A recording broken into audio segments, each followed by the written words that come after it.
گا خلیفہ عثمان، یہ ایک شخص ہے سلطنت عثمانیہ کا.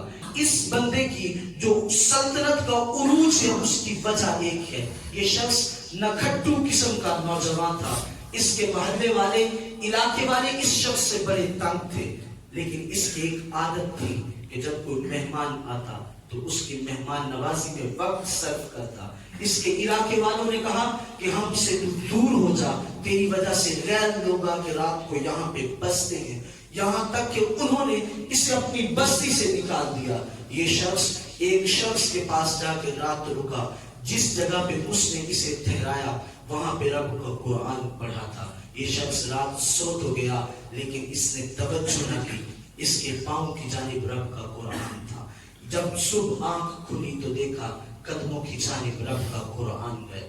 رونے لگا، گریہ ازاری کرنے لگا، اٹھا سینے سے لگایا، قرآن کو چھوما اور رب کی بارگاہ میں عرض کرنے لگا، مولا میری اس کوتاہی کو معاف کر دینا، مولا میری اس کوتاہی کو معاف فرما دینا.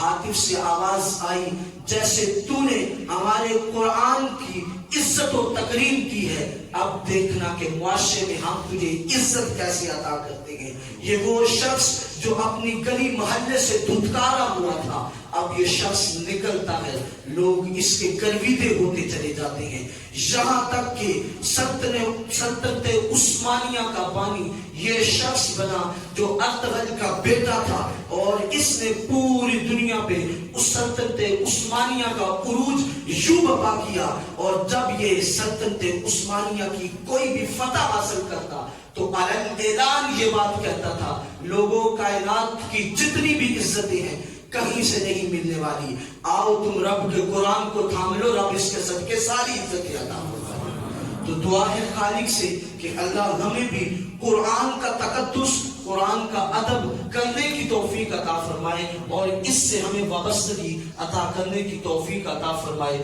وما علیہ الا البلاغ المبین.